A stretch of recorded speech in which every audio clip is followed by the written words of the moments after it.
maravillas que Dios obró con su pueblo, como veíamos el domingo pasado, esa entrega de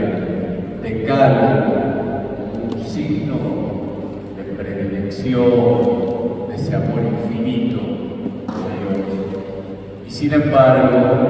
como reflexionamos también, se vuelve a ver hoy esta primera lectura del libro de las Crónicas, ese pueblo de Israel que recibió tanto, no siempre supo agradecer, responder a la fidelidad de Dios, al amor infinito de Dios.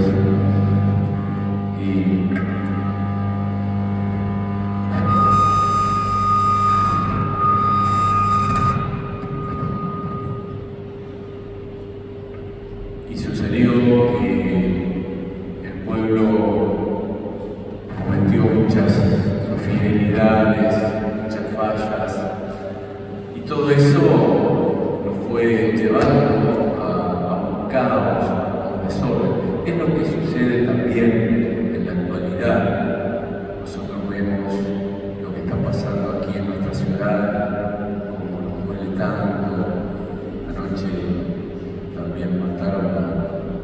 un empleado de una estación de servicio en calle Mendoza, y tantos hechos de inseguridad, un sacerdote amigo que sufrió un acto de inseguridad, un robo, le clavaron un portazo, está internado, y los taxistas, el chofer del colectivo y tantas personas que han pasado por esta experiencia de la violencia, la inseguridad, y vemos que todo eso proviene de una fuente, y es la misma esta infidelidad del pueblo de Israel, porque todo aquel que asesina, que daña, no es una cosa que surge espontánea, se va gestando poco a poco, y eso va surgiendo a raíz de la cerrazón del corazón a Dios, a su palabra, esa ofuscación de la conciencia, cuando el ser humano va perdiendo la objetividad de la conciencia, después va cometiendo todo tipo de desórdenes, y por eso es lo que estamos viviendo ahora en nuestra sociedad, aquí en Rosario y también en nuestro país, pero es precisamente un mal moral, un mal,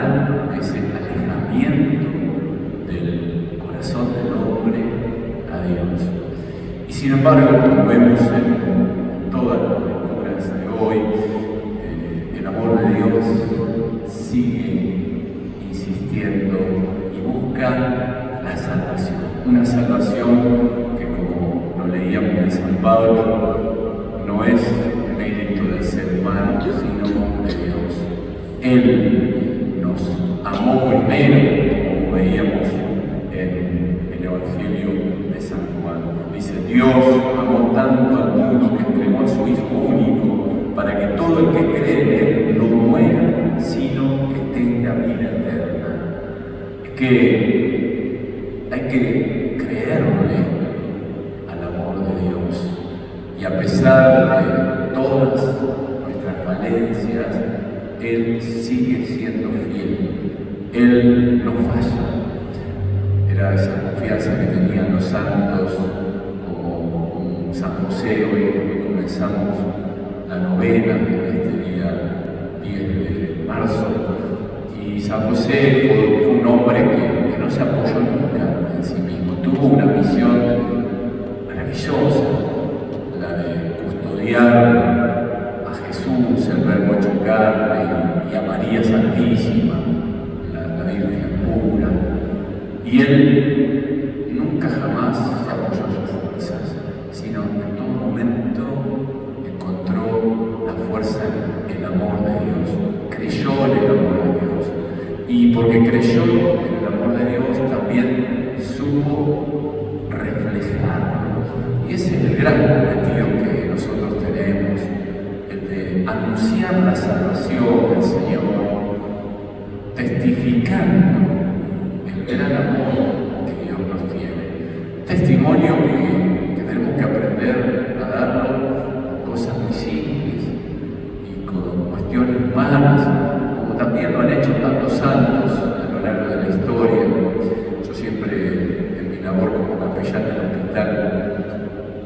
provincial mucho a San Camilo de Lelis,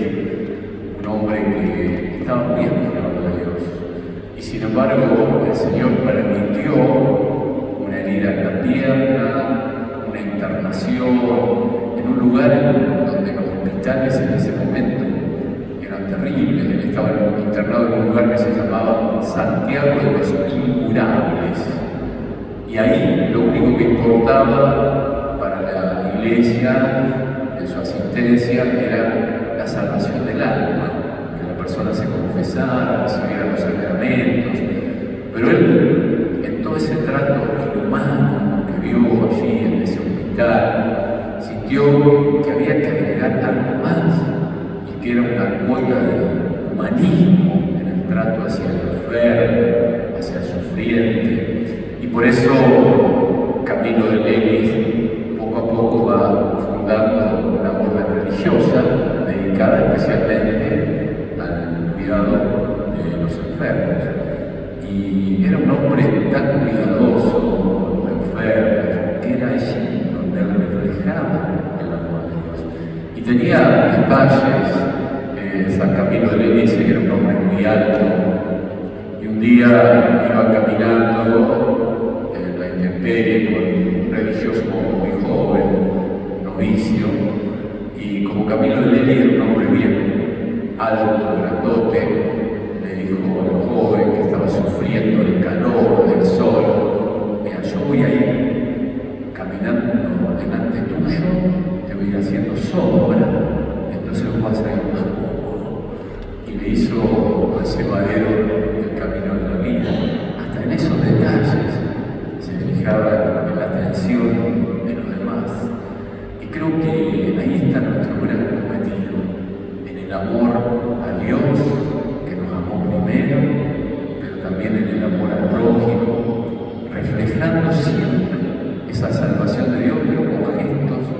humanos, concretos, cotidianos, porque recordemos que la salvación siempre empieza